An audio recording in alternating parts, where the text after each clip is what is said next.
couldn't even sleep last night after the Dr. Maxie T. Colley Award ceremony. If you were there, you know what I mean. We are so excited to be here this morning. My name is Jan Desper Peters, and I am the Executive Director of the Black Mental Health Alliance, and I greet you in that regard. You may hear my breathing a little off this morning because I have worked myself into a fit of bronchitis, and I'm at the end of my medication, and Sunday I didn't know if I was going to make it. And after I went to urgent care, I felt a little bit better Monday and then Tuesday. So I praise God that I am able to be here this morning, because when you can't breathe, anybody knows about not being able to breathe, and your chest is tight and everything feels constricted. So the ability to breathe is something that we should praise God for and just be grateful that we're able to take air in and let it back out. And this morning I'm grateful for that. I just want to say a few things as it relates to thanking people. We did a lot of thanking last night. Excuse me. But I did not, and my board president did, thank my staff. They are such a wonderful group of persons that have so much commitment to not only the Black Mental Health Alliance, but our community. And sometimes people, I think, are disillusioned because we do so much that we have some big staff, but we don't, right? We only have 5 people on our staff, and all of them are not full-time. And so I just want to thank them. And when you see them today, if you could be extra nice and give them a big smile for all that they've done to bring us to these 2 days, that would be greatly appreciated by me. So just to name them, and some of you have talked to them, Roxana Finster, that's my administrative assistant, Cheryl Maxwell, who's standing there in the back. She is our, I don't know, Cheryl has so many titles, I'm not even sure which title I'm going to use this morning, but she is just a person that would jump in and do whatever needs to be done. But primarily she is our resource referral intervention specialist. Cheryl's also a licensed therapist. And Lynn Johnson, again, another person that just jumps right in, program manager for our Youth Tobacco Initiative. And Richard Rowe, who really is a consultant, but you would never know it. Program manager for the activity we do with B-City and Recast. And then this year we also engaged a consultant, Mr. Wesley Wood, who's standing in the back.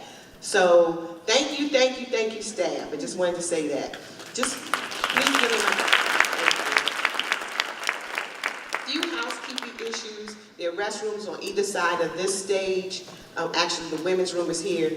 The men's room is actually outside of the room. And then if you go outside to the front doors again, there are restrooms on either right at the front doors. The other thing I'd like to just mention really quickly is our sponsors. And we really would not be able to do this without the financial support of our sponsors. Because if you notice when you paid your registration fee, it was fairly low, right? You go to conferences inside of Baltimore, outside of Baltimore, and you can't find a conference where you're going to pay $40, $50, $60 and get 6.5 CEUs. Come on, guys, this doesn't happen, right? So we're able to do that because our organization, our board, has a commitment that we provide space so that anyone who wants to receive this wonderful depth and breadth of information can do that. And so the only way we can really do that is through sponsorship.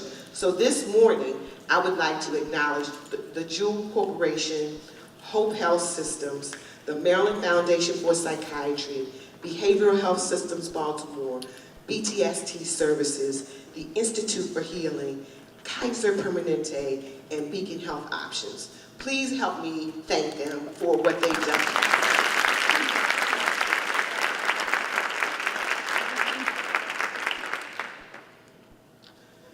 I just want to end before I bring our board president up with just how wonderful it is to see each and every one of you, and just to tell you just very briefly that the Black Mental Health Alliance has been engaging in a year-long strategic planning process. And what we have determined through that process is that we need to circle back to what our primary mission was when we were founded 35 years ago. That's education, consultation, and training. And you will hear more about that throughout the day, but I think you will be just as excited as we are that the Black Mental Health Alliance is going to establish its own training and resource center. And it's not just for Baltimore, it's not just for Maryland, but we envision it to be a national resource center. So we are very happy about that. I also see Dr. Lindsay Bean. Lindsay, if you just raise your hand. So Dr. Lindsay Bean helped us through much of that process for strategic planning. Grateful for that, and grateful to have you here today. Just one other thing, and that is we just have some cards in the middle of the table. Do people see the note cards? Okay. As we plan the summit, one of the things we want when you leave is not for you to say, wow, that was impactful, that was great information, those speakers brought it. That's what I told Dr. Washington on our conference call. Dr. Washington, I need you to bring it. He was like, okay, Jan, define bring it. But at the end, he had it. But one of the other things we want is that you will take those note cards and that you will help us extract tips and tools that you hear throughout the day.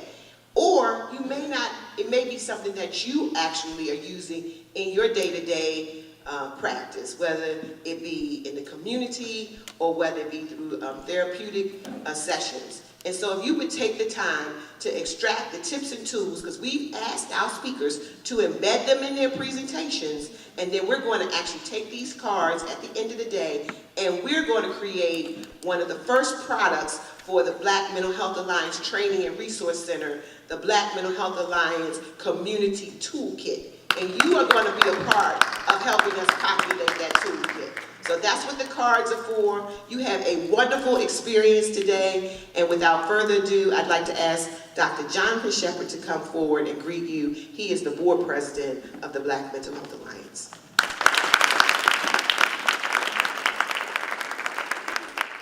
Good morning, everyone.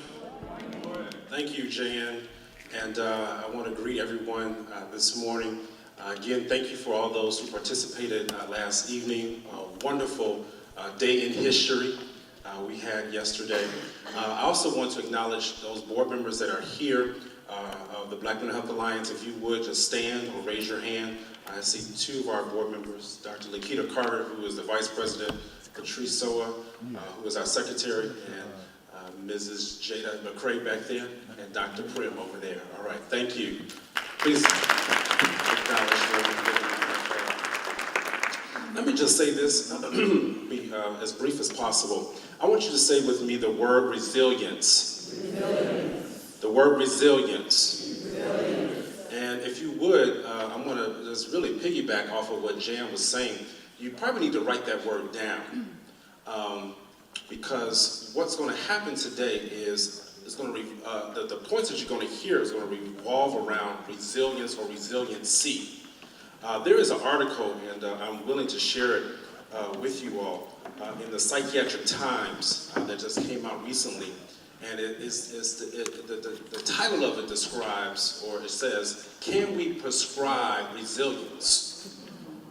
Can we prescribe resilience? And I was struck by it as I read it, and I said this is very appropriate for what we're dealing with today.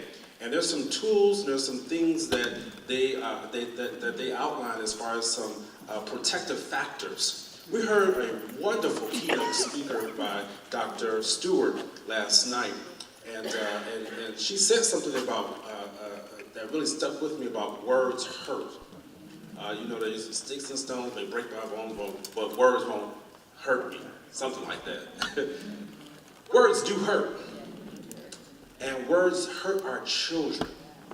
And a lot of the things that we're going to even describe today or talk about today will some of our children have experienced because of the words that they have heard. I'm saying this because you as facilitators and you as clinicians and you as mental health workers today, you're here to help build up the resiliency of our children.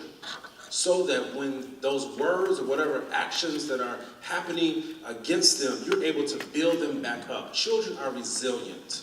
And so what I encourage you to do today, use that word resiliency and see how the different speakers will tap into how we can make sure that our children bounce back from the different ills that they face in our communities. Would you please do that? Would you please do that? All right, thank you, because at the end I'm going to come back with Jan and whoever is going to be up here to ask to see if those things line up about that prescription for resiliency. Thank you. God bless you. I know you're going to enjoy the day.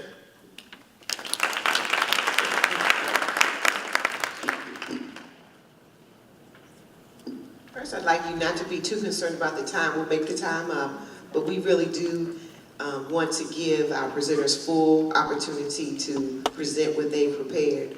So I'd like to ask Dr. Lakita Carter to come forward again.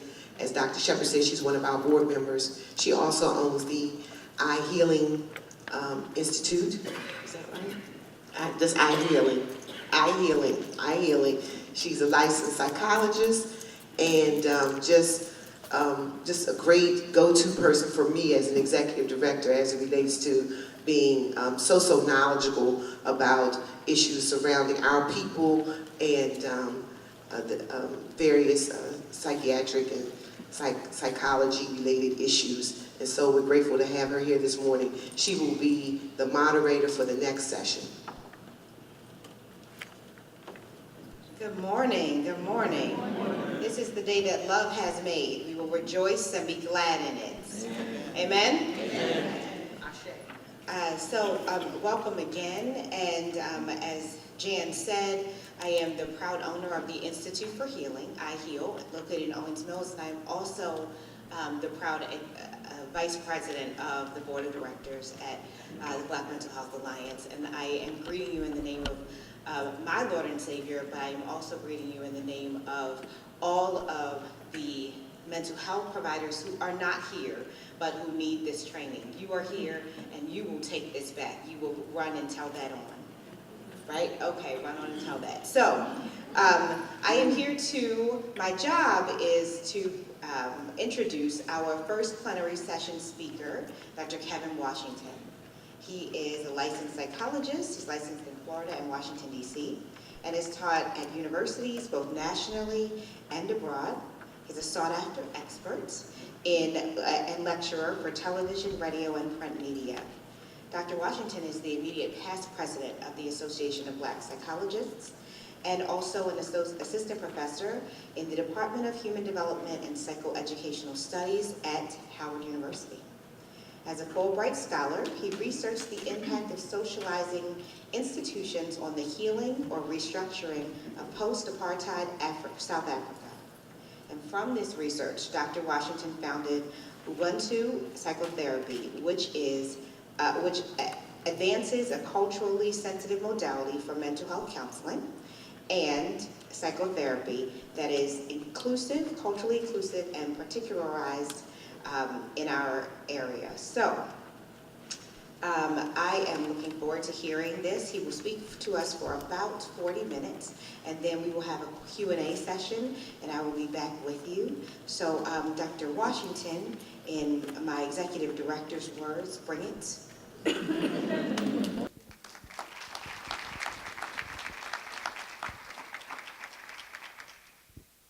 Hotep, Abargani, Shea Lafayette, Wahuta saying, what up? So, the idea of bringing it in the context of the trauma of a population that continues to experience dynamics of being dehumanized and being marginalized. And so the question is, how do we bring it when it's already been brought, that there is this idea of this population that seems to perpetually be questioned about should they exist. And so Sister Peters says, Dr. Washington, bring it. Bring it to those that need to understand that there is a profound purpose for being here, but we can't bring it until we acknowledge that we are here because somebody came before us. And too often we're trying to start in the now like we created ourselves, but I want to stand right here right now and tell you that I am here not because I am self-created, but I'm here because I am the son of Bobby and Claudius Washington. I'm the brother of Candace, Kaylin, and Trey Washington. I am the father of Ayana and Khalifa Washington. I am here because somebody came before me. I'm also here because there's a Dr. Tracy Garrett who is here. She's my big sister. I'm here because of her and her training that you don't get to Ubuntu until you deal with into psychotherapy. Understand that there's a connection between the two. So if you want to understand how to do the healing of our people, you must look at the model that's been set forth by Progressive Life and Dr. Fred Phillips. So thank you for being here. And also my big cousin is here. She's always had my back. I had some crazy ideas, Dr. Neil Prim. And so the idea was about racism being a mental disorder. And so she was one to say, yeah, Kevin, you're right. It is a mental disorder. When I was in a space where people questioned, why would I even talk about such? So I'm grateful for Dr. Anil Prim. So you don't get me, you gotta go through them. If you got some problem with everything I said to say today, you gotta go through them anyway. How about that? So I want to thank you all for being here. And thank you all for this opportunity to share this idea of how do we heal our people. So this, I was told that, she said 40 minutes, but I was told I had 2 hours before I got it. Y'all changed it already? So I don't know if you have to change, flip the script on the brother. All right. So I want to share something here, and I want to share this idea. We want to talk about resilience, but I want to bring you the concept of our people, because too many times we speak the alien's language without understanding that we have our own language. We use our own language every single day, but we don't know how we're using it. So we don't have to have the alien's constructs to try to deal with our own healing. Let's pause for a moment. The reason why there's a need for Black Mental Health Alliance is because there's been something that has been out of order in our space that has misaligned us. So people say, well, why is there a Black Mental Health? Because of the sickness. See, you cannot use the constructs of those who have been twisted to try to be able to fix people when their actions have broken people. Let me say it this way. That psychology or psychotherapy is like a cast that goes on a broken arm or leg, and that the cast allows for the formation of the bone to mend, but the cast is not the healing, the cast is just a destruction. So if you want to get your bone healed, you don't come to me because I'm not a bone specialist. I don't know everything about the anatomy. I'm going to say some basic things, but I don't know. So you need to go to somebody who specializes in understanding how to reset the bone. Is that making sense? Yeah.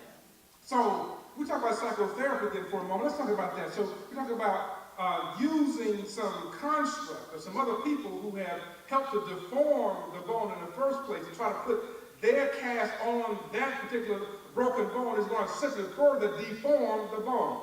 Some of y'all didn't catch that. But some of y'all that caught it just now say, yeah, I got that. So we cannot use then the constructs that have come from a space that don't come from our center to talk about how we're going to do our healing. Is that making sense? We got to come together ourselves and say, this is how we do it. This is how we heal ourselves. So we understand our construct. So I want to unpack who we are just for a moment. Is that making sense? Who we be? How do we know that we function in a certain way? So the theme of this summit talks about Kasangera Ngera. Thank you very much. Because you tell I am in trouble right now. Can I use this? Yeah, I do. Can you get a wireless? So Kasangera Ngera. Say that. Kasangera Ngera. All right. So that Kasangera means this idea of knowing that all the children well. The response is Sapati Ngera. Say Sapati Ngera. Sapati Ngera says that yes, the children are well. Now, why would there be a greeting that would suggest that the question is as a preparatory and how are the children? Listen to that. It doesn't say are they, it says and. Too many times in our Western context, we will greet one another and don't give a care about what the person says. It happened to me a few minutes ago. Here's how it went. How are you doing? I'm fine. I'm doing well. How are you today? Fine, and you? Wait a minute, hold on, Slick. Let's back it up. You just asked me, I responded, and then you gave me the response that was so programmatic that you simply asked the same thing all over again, which means you really don't care how I am. Right? Is that making sense? But see, this statement says, and how are the children? First of all, it says that the children are the most salient aspect of our community. To start with that. But also, everybody in this room is somebody's child. Which means the question is not how are the little people, but how are you, Dr. Carter, as a child of somebody else? See, I had to learn that very early. That one time I was doing something that was not in order with my mother. And I thought I had my grandmother on my side, right? My grandmother came to me and said, wait a minute, that's my child, right? So hold on, wait, I thought we were down, grandmother.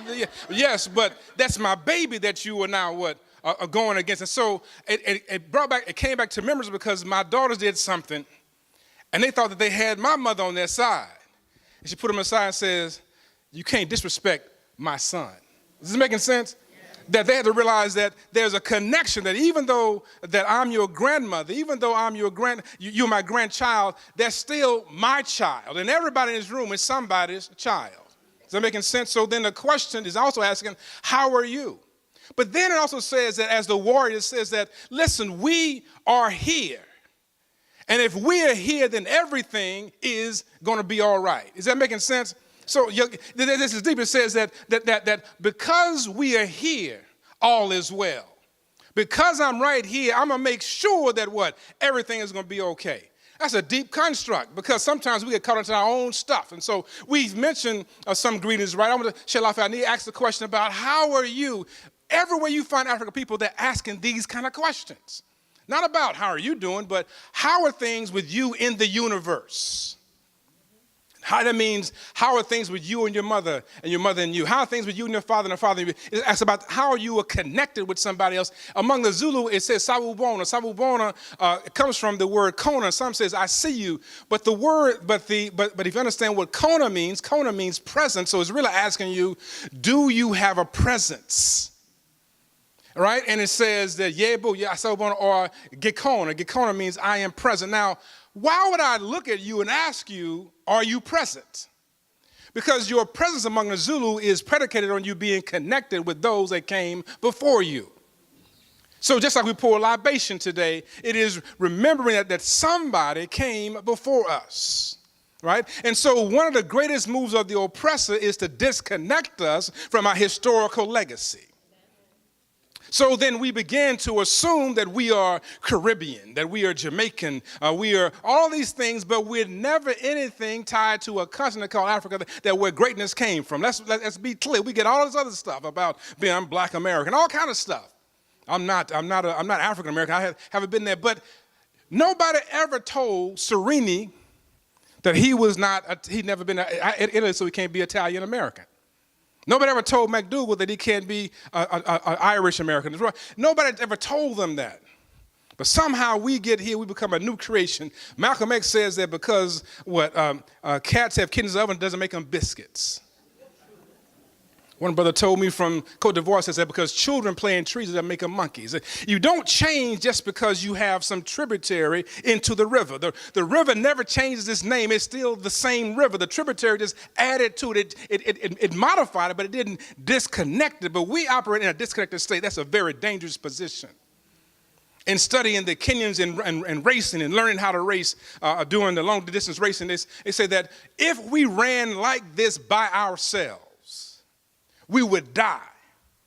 But because we run together in the pack, that is how we survive. And too many times we're trying to run a marathon by ourselves and can't figure out why we are choking out. Because we are disconnected. But every time we agree with one another, we're talking about the connection that we have among also they talk about Umuntu, ungamuntu, gabanya, abantu, right? An individual, humanity, identity is expressed through the relationship of others. The Zulu says, umuntu, ungamuntu, ungabantu, which says a person is a person because of other people.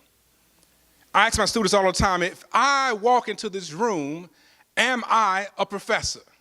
They say, yes. I said, no, it's not possible. If you are not here, I'm just somebody walking in a room. Which means that if I'm not here and you sitting here, you're not what? Students. That our identity is tied to one another. The idea of Ubuntu talks about this idea of beingness, right? That is connected to someone else. So Ubuntu, say Ubuntu, says that because we are here together, we are connected. Oh, pause for a moment. This is real good, right? So don't catch all symbols, right? So on the brochure, the symbol for Black Men Have the Alliance is in conso, right? It says that in conso, it's saying conso. Y'all can say this, in conso. Like that, on and on and on, right? You can say the same thing. It says that what? In unity lies strength. In unity lies strength. Right? Ubuntu says that because we're connected, we have identity, we have strength. Archbishop Desmond Tutu says this, that Ubuntu is the essence of being. It speaks to the fact that my humanity is caught up and it's bound up in yours. I am human because I belong. It speaks about wholeness. It speaks about compassion. A person with Ubuntu is welcoming, hospitable, warm, and generous, willing to share. The quality of Ubuntu gives people resilience, enabling them to survive and emerge still human despite all efforts to dehumanize them. This is deep, because what has been the thing that's kept us together? It's been this idea of Ubuntu. That is a mental health tool. Among various groups, you see the same concept being mentioned several different times, Ubuntu, Bamoto, and so forth and so on. But in the United States, I grew up in Shreveport, Louisiana, and somebody would ask me the question, how your mama and them? Right? Some talk about, other places talk about how your mama and them. But how your mama and them was interesting to me because when I thought about it, because I always knew how to answer the question. Though I never knew who them. I didn't, but how did I know that somehow it meant how is your mother and the rest of them that are tied to her? Right?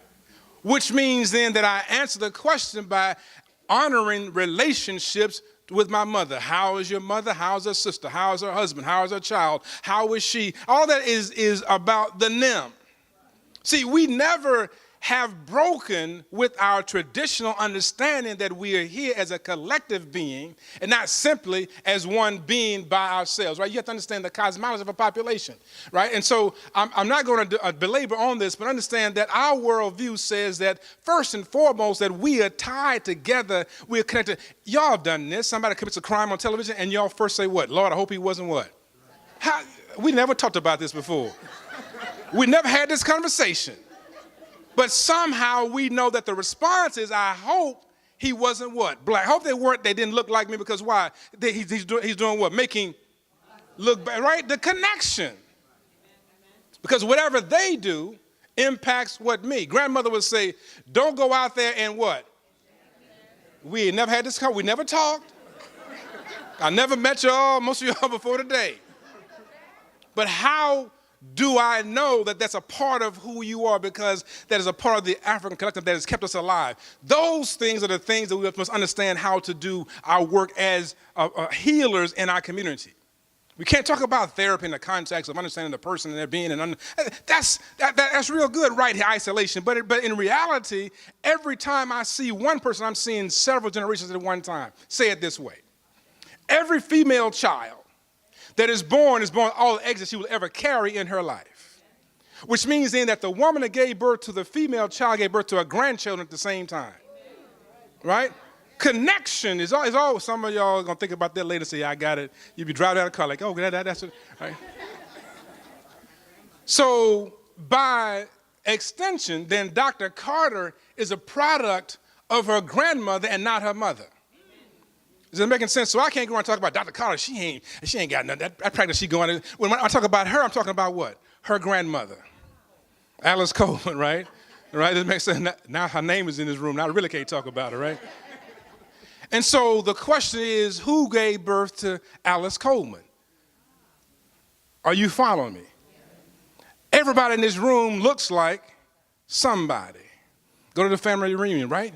Look just like Aunt Lucy, don't she? Sure do, right? Look, Uncle Bobo, yeah, he does, doesn't he? But then, who did Aunt Lucy look like? Who did Uncle Bobo look like? And who did they look like? Who did they look like? Which means everybody in this room has been here for thousands of years.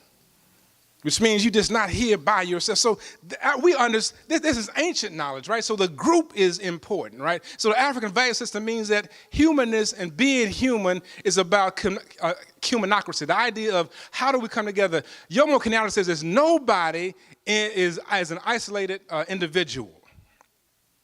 Even in the word individual, I'm stuck on the first, but I can't even get to the point I was really excited about getting into. Because this has me on fire, right? Even the word individual, look, I-N means not. D-I-V-I means divide. D-U-A-L means duality. So implicit in the word is a duality that can never be what? Split. Look, watch it again. I-N means not, or cannot, right? D-I-V-I means divide or split. D-U-A-L means what? A two-ness, a duality. So the word says individual, which means that there's an indivisible, there's an undividable two-ness to everybody that walks on the face of the planet. Even the word says that. But we think about it as what? It's just me. I'm just by myself, right? But who are you by when you with yourself? You're right. You got to catch that one. I'm by myself. How do you don't have to tell yourself that you by yourself when you with yourself. Are you catching that? When you with yourself, you with yourself. But when you say that, it means that there's something else with you, right? So this duality could be masculine, feminine, male, female, could be spirit, soul, whatever you want to call it. It is a duality that exists. And so he says that when an isolated individual, his uniqueness is a secondary fact, right? And so in the Western context, our uniqueness is primary. Right? Because you have to think the way, that's part of our therapy. We have the capacity to think with the boundaries what boundaries? Somebody say, well, you're doing therapy with individuals, but why are you bringing the family into the process? Because this child is a part of a what? We have to take notes, and when we do the questionnaire, the open questionnaire, we say what? Tell me about your family, what? But then it's about the person. No, it's about everybody. It's about what? Them. Because everybody is a function of what? Them. Is that making sense? So therapy must understand who are you and the rest of them that's tied to you. You marry somebody, you marrying all of them. How about that? I just love her. She's so, yeah. You better go visit and stay with her house for a minute and figure out who to them, because they're going to show up. It's like just some people who haven't been married don't understand that one. Okay, so. But they all show up. They show up in the kitchen, right? Why do you cook that way? Because why? Somebody taught me to cook this way. Why do you clean this way? Because somebody taught me to, right? So all of them are going to show up in the space. And so it is with therapy. He says this. He says that, first and foremost, he is several people's relative and several people's contemporary. This fact is the basis of his sense of moral responsibility and social obligation. This is, to me, the crux and the core of what mental health is about. How do we get people to feel more connected? When folks feel disconnected, they form their own alliances. That's why gangs exist, because this idea of what? Feeling disconnected. When I was studying gangs in South Africa, they said that, yes, gangs do show up every now and then when they're trying to imitate what black Americans are doing, but we pull them together, and we pull them into rites of passage programs and say that, remember, you are Zulu. Remember, you are Xhosa. We cannot tell our children, remember who you are, because we don't know who we are. Is this making sense? That's what Mufasa said, know who you are, right? We have, not Mufasa, what's his name? James Earl Jones when he was, Simba's father. Mufasa, right, Mufasa, right. He said, know who you are, right? That was a critical statement because we don't know who we are. My grandmother say, be who you is and not who you ain't. You try to be who you ain't gonna be nobody, right? The idea is understand who you are. We spend a lot of time trying to imitate other folks. Don't understand that people are imitating us. Yeah. I'm the original. In fact, just saying that alone is just deep. Like, I'm not a duplicate, I'm the original. And you trying to catch up. Somebody, yeah, that was good to me. I had need to say that for myself. That had nothing to do with y'all on that one. All right. That was all about me. Okay, so this poster says a racist nightmare. Black Panther film. Why would it be a racist nightmare? 99% of the characters or cast are not white. The film has grossed more than $1.3 billion. The question is why? What African values are presented in this film? Do we catch those?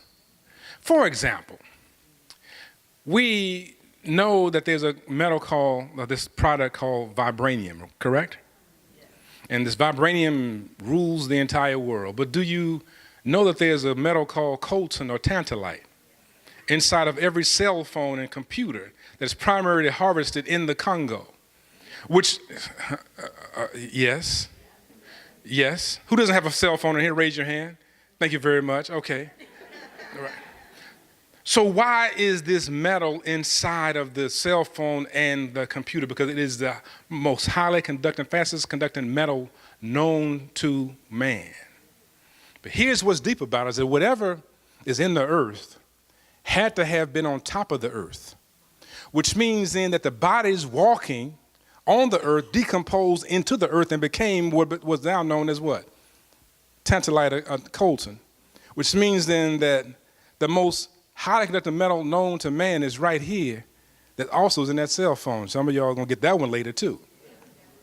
See, that's the reason why you can have individuals go into basketball, Chris Paul and others, and do things that seem to be unthinkable because the metal is conducting highly. We think, well, it's just simply tossing a ball up. Yeah, but listen, look at what's happening though. Look, you got to understand this, that they're taking this sphere, throwing it through this cylinder, right? And it's going through most of the time, not even hitting anything but the net. That's deep, but they're moving at the same time. They're dribbling, and I don't understand this. Chris Harden can do this. He can dribble into you, then he can step back and shoot, and it hits the bottom. It's like, but bro, you was right here. How did you know you were going to end up here, and how much energy to put on the ball there to make it drop over there? Your metal has to be conducting very fast to know that in reality, where you think I'm going to be, I'm not going to be there. Right? I want you to believe that I'm over here, but I've already seen myself being right here, and I see the ball going through there, so I'm going the other way. So what happens is he does this, and he goes this, and he's gone down there. He's gone. And the ball, and by the time he does this, the ball does what? Like, how did you know that it was going to go? I don't understand. I don't get that. How did you know that all of this was going to happen? Because your metal is seeing all of those things. Our children are being told that they're what?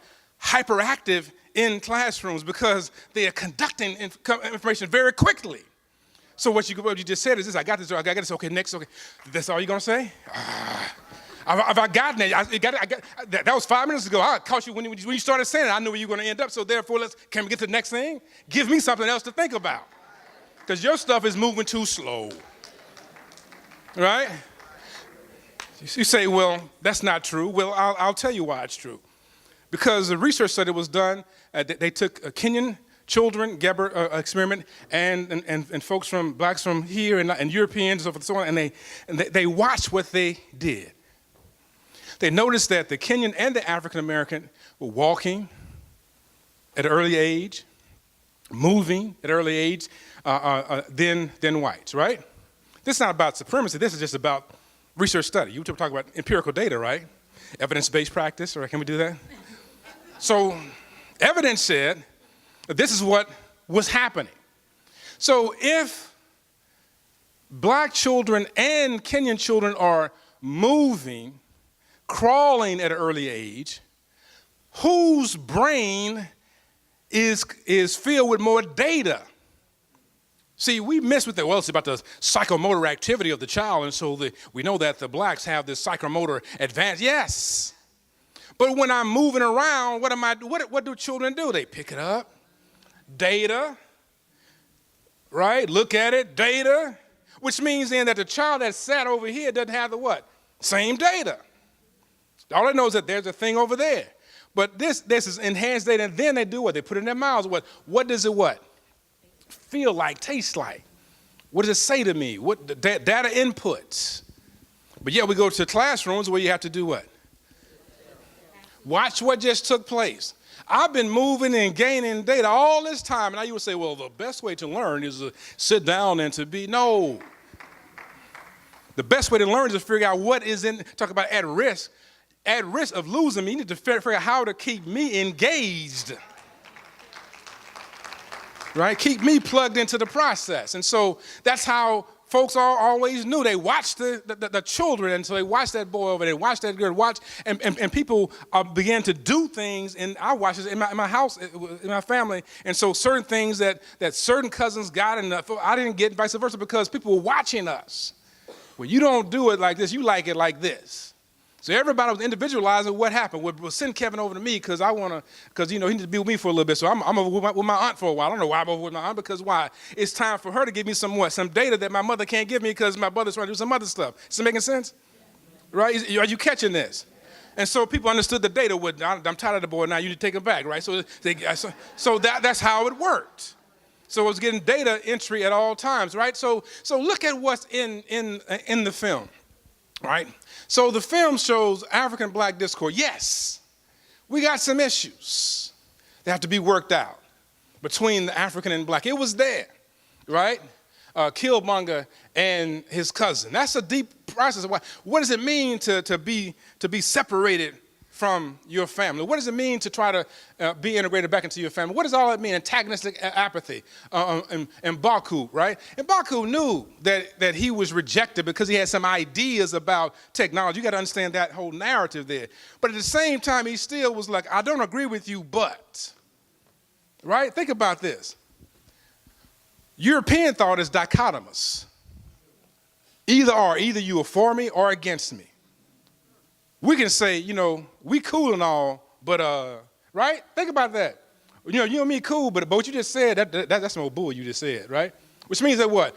I don't have to agree with what you said, but the fact that we connected is still there. Think about this one. Right. Y'all missing this. Okay, let's get it this way. We will say, and I'll keep it clean because my man is here. We will say, I don't F with them like that. Right? And I would stop, I would listen to the statement, like, what are you really saying? I don't F with them like that. Right? Which means that I got to, but not, like you know what that means. All right, so you know what it means, because if I say I don't F with them, what does that mean? But like that means what? See, that's deep language. That's deep, because when I tell you that tells you about their what? Character, who they are, how they function, right? So this idea of understanding how we are connected. So Mboko says, look, I don't mess with you like that, but if it got to go down, I'll be right here with you. Is it making sense? Deep African thought, right? Creative to feminine, assured, right? Creating things, right? Queen Mother is always in place. Queen Mother is also here. Anyway, Queen Mother Ramonda. Congratulations to Dr. Tracy Garrett, who was installed as Queen Mother about, a year ago? A year ago, congratulations. That is a high honor when you were installed as a Queen Mother in Ghana, because that means that they love you and you love them, and that you tied together, and they know that we are always going to be family. So that is a high honor. So congratulations to you. Give it up. Elder wisdom, right? Ritual, Zuri, understood that male-female balance. Look at how Lapita and another sister talked about this in an interview and said, are you kidding? Man, okay. So he's talking about 10 minutes. Okay, so what happened is that she said that it was cool to be able to be woman and still not compromise what manhood meant in the film. Right? That's deep. Because every time they say, what is talking about being a strong black woman, right? It's like, hey, no. The womanhood is defined in context with manhood. We don't let folks talk about strong black woman, right? I'm not against strong black woman. It's just 5 minutes. I'm just putting this away too. All right, so, Dr. Carter. So, but I promise you I move through this. But I want you to catch the concepts, right? So the idea that look at what the women did. The women guarded what? The interior. Women are internal. The males were on the what? Exterior. Men are. All these things were implicit inside of the film if you just caught them. But if you don't know what you're looking at, it's like, oh, it's a wonderful. No. No, it was African worldview throughout that joint. That's why it's an issue. Is this making sense? That we identified those values of harmony, of balance, of community, of resolving conflict, right? Then we can move forward. And so the Ma'afa, what destroyed us? The Ma'afa destroyed us at some level, right? The Ma'at was where we had peace, Ma'afa, and then Sankofa is where we're trying to get to. Ma'afa is the great disaster. We can't talk about the great slave trade like we're swapping baseball cards. We got to change the language. It's not a trade, not a middle passage, right? It was a walk of terror, right? The trauma, dispersation, right? Lynching. Who could do something like this? Just stand around and gather, and then we want to talk about how we're going to deal with mental ill. Wait, let's stop and pause for a moment. This is why Dr. Prem, who said that what? Racism is a mental disorder. You can do this and stand around and look and take a picture and put on a postcard? Are you kidding me? Right? Hung his sister because she was protecting her son, right? This brother here, he got slacks on and what? A nice shirt, so it couldn't have been the way he dressed, right? She's hung, so it wasn't about gender, and they hung outside of a church right there, so it wasn't about religion, right? The issue is that it's deep. So the Ma'afa was forced an abusive lifestyle of enslavement, forced geographical dislocation. All these things took place. And Dr. Du Bois says that men were stripped of any pride of self, respect, by being humiliated in front of his family. Think about all of this stuff in women. So this was a disruption. But we're still here because Dr. Carter is here and she's having her 4th child in August. So yeah, all right. Y'all got the rest of that story, what I was just saying. Okay. So what was the impact of enslavement on the enslaved? That's the question. What was the impact of the enslavement on slavery, right? So let's look at the contemporary expressions, right? So adult blacks are 20% more likely to report serious psychological distress than adult whites. And so we're asking the question, well, why are we here today? This is why we're here. Right? Adult blacks living below poverty are 2 to 3 times more likely to report serious psychological distress than those living above poverty. This is why we're here. Did I go back to it? And she said, I didn't even get that yet. All right? According to the same group, Health and Human Services, adult blacks are more likely to have feelings of sadness, hopelessness, and worthlessness than adults. You still got it.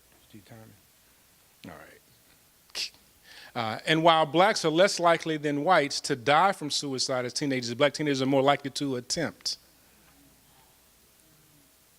suicide. Right?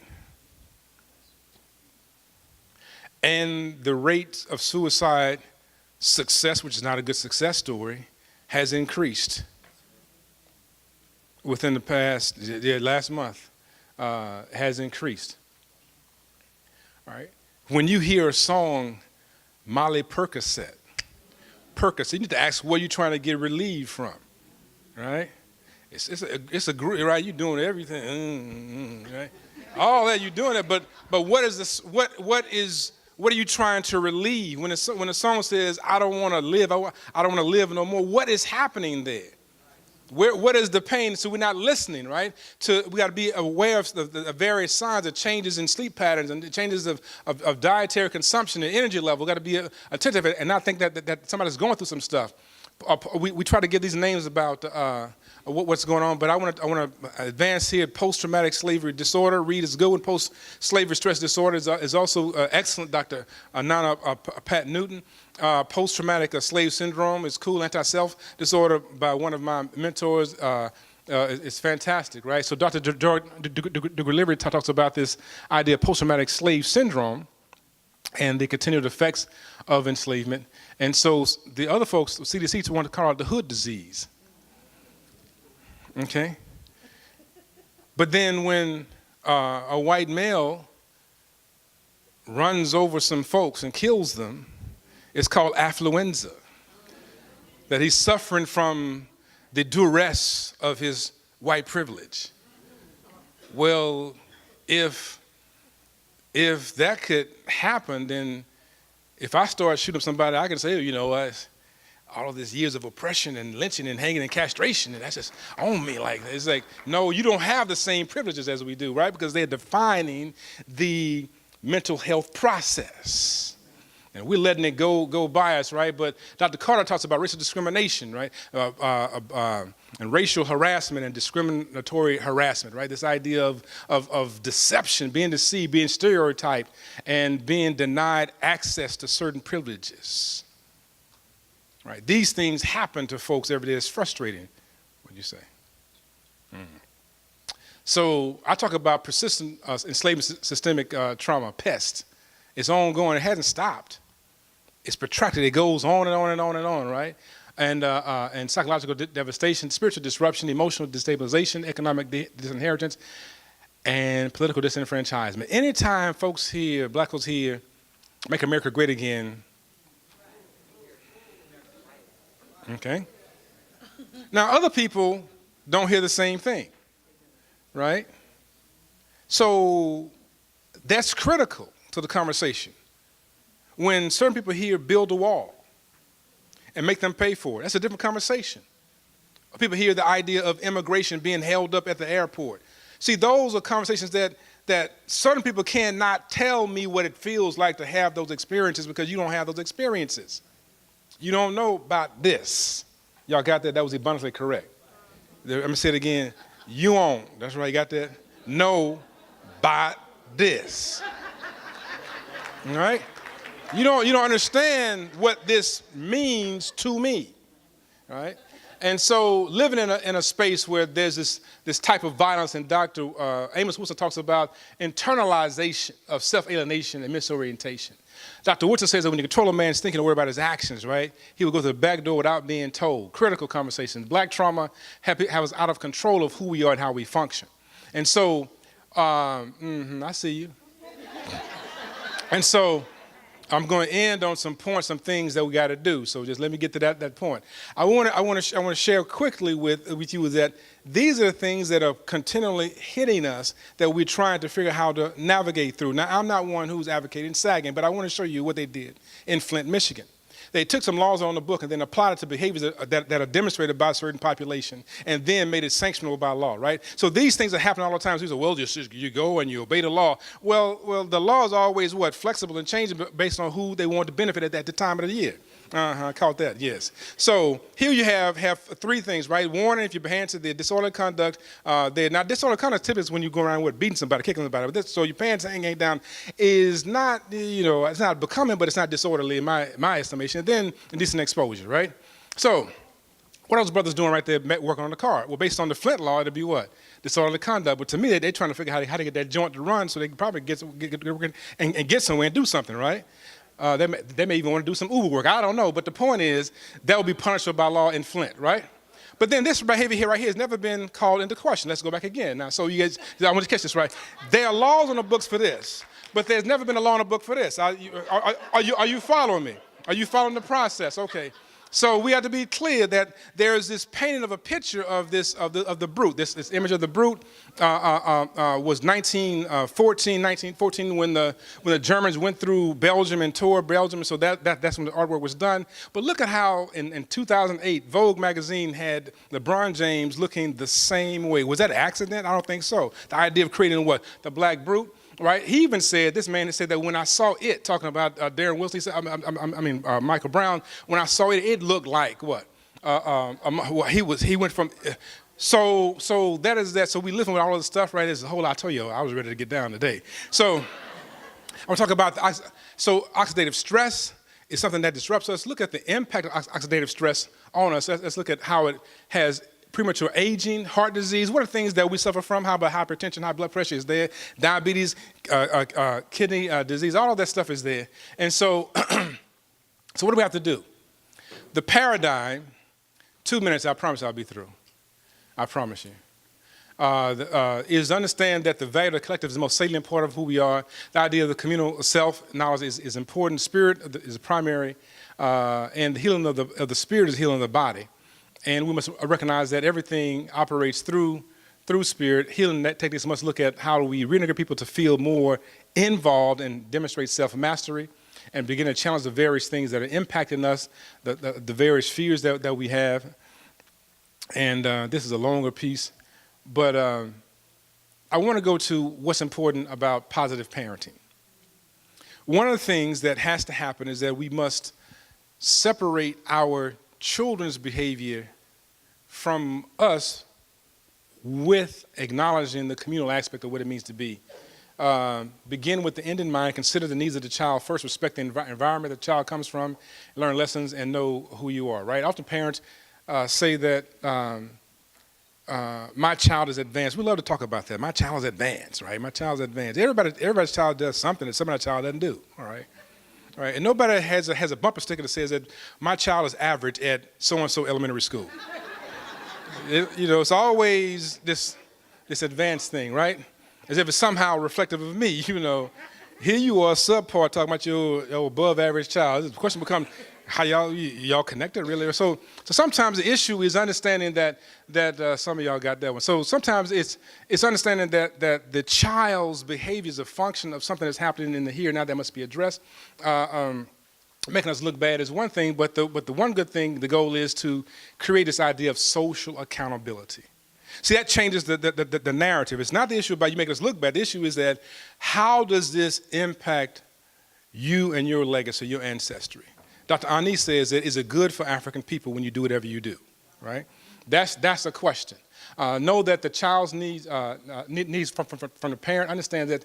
Listen to the child's music. Read the child's books. Know the child's peers, right? Some of y'all say, I can't listen to this stuff. Yes, it's some stuff, right? Everybody had some stuff they listened to. I want to be clear. Yeah, my daughter, for 15-year-old, 14, 15, and 19-year-old, they listen to something. I was like, what is? And then I stop and I listen, and I soak it up and I absorb, and it's hurtful because I'm trying to ride with them. They talk about a whole bunch of stuff that I would never thought I would talk to my daughters about. But then I'm slowing down, and then I break it. Let's talk about what this means. So they went from last night I made love to a stripper. But first I had a tipper, right? That's right. I had to. So she started off taking off her clothes, but somehow she became a prostitute in that quick passage. What does this mean? What does he have to do to have 20,000 ones at his disposal to give to somebody, right? So we start breaking down the concepts. It ain't all that deep. Yeah, it's that deep. I want you to get it that deeply. Because if you don't, then you assume, well, Dad, I like the beat. Okay. I get liking the beat. I'm a percussionist. I understand. I like rhythm myself. And so I said, if I give you some poison, but I put a lot of sugar in it, what did you just drink?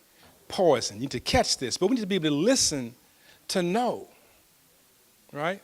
And then be able to present something that has the same rhythm with a different message. All right, so don't be anti. Just figure out who Lecrae is. Some of y'all don't know who Lecrae. Figure out who Bizzle is, right? Figure out who KB is. Figure it out. And when you hear them, it's like it's the same beat. It's like, I was like, wait a minute, what we just said? Whoa, no hate. And it's the same groove, but the words are different. You ain't got what he said. One about no haters. Oh my goodness, that joint is right. It's like that. All the hate in the world won't make me a hater. Like, yes, but the groove is just right there. One says, not today, say, not today, say, nah. It's heavy. He talks about, not only in the song, he talks about Satan, he talks about the issue of Satan being in politics and also in the police brutality. Heavy. And it's just grooving. It's like, oh, I'm working out in the gym. I'm getting my workout on. They think I'm doing something that's like, no, I'm listening to Lecrae, broke, right? Being broke gonna make me rich, right? Being broke made the brother rich. Being broke gonna make me rich. Oh man, y'all better check it out. That's how we what? We battle it. See, when you're bitten by a snake, you need the anti-venom to reverse the process. Is that making sense? You can't say don't listen to it. Well, here's something else to consider. I experimented with some young folks last week. They said, okay, we listened to that. Wait, hold on. He said, what now? Roll it back. I said, he did say, he said, I ain't taking no L because God don't take no L. What? Right? W on swole. W on swole, yeah, you got it, right? So L means losses, right? W on swole. He says, I don't fear nothing but God, and God is on my side. God keep flexing. I was like, man. And they said, play it again. I want to hit it again. But you got to understand how the groove was just, I wish I could play it for you. Understand those things.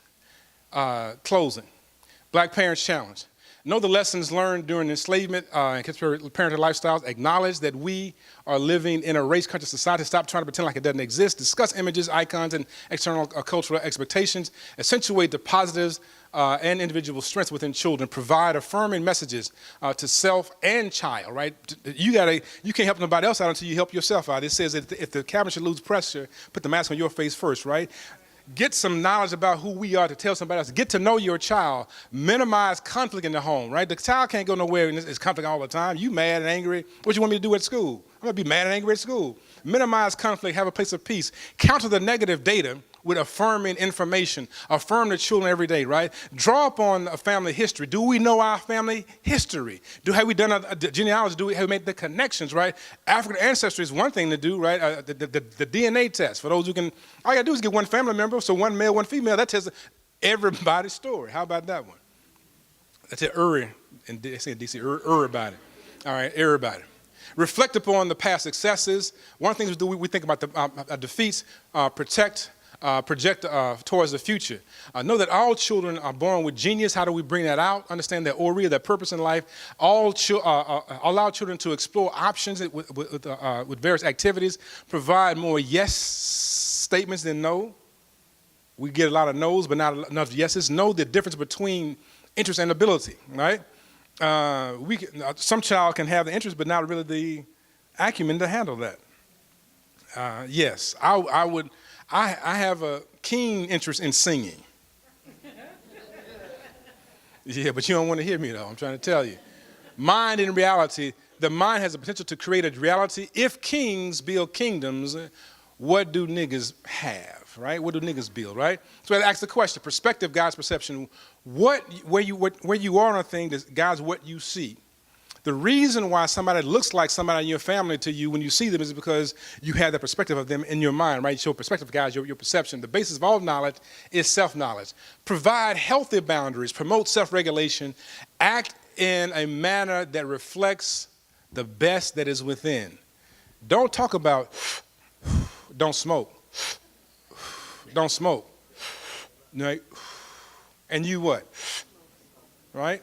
Demonstrate that. Create a new reality with correct thinking. Everything in this room was a thought first. Not a T-H-O-T, but a T-H-O-U-G. All right. Thought. All right, so, okay, I want to be clear because I just realized what I just said. Everything in this room, somebody thought about it. The chair was a thought. Inside somebody's head, now outside the table was a thought. Even me, I don't know what, my father looked at my mother and said, that was a thought. Is that making sense? Are you following me? Not my mother. See, there you go. Stay right here. All right, so increase what outcome is in self-confidence, higher academic achievement, increase communication, enhance self-esteem, improve cooperation, and greater self-regulation. Things that you can do, visualize, what you want to see. I want to give you all 3 things to think about doing. for yourselves, because you got to get regulated first. So first of all, first thing in the morning, think about affirmation. Affirm this. This is the closing. In the morning, I give thanks for the new day and all the many blessings I have enjoyed to this date. All right? In the morning. Midday, I choose to act toward everyone I meet today with respect, friendship, and trust. I will keep this commitment, especially as I relate to myself.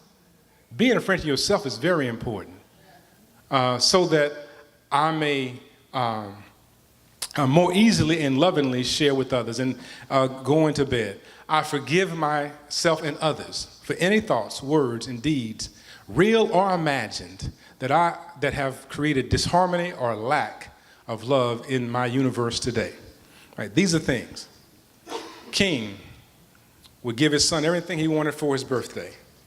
The boy said, I would love to have a statue of myself. The father says, well, I'm the king, I can give you anything that you desire. He says, I would love to have a statue of myself. He says, well, son, I'm the king, so think of something else. And the son said, I would love to have a statue of myself. He says, well, son, we never showed you this, but you have a hump in your back. You're not like everybody else. You look different. He says, well, if it makes you feel better, then have the artisans make the statue without the hump in my back and place it in the garden.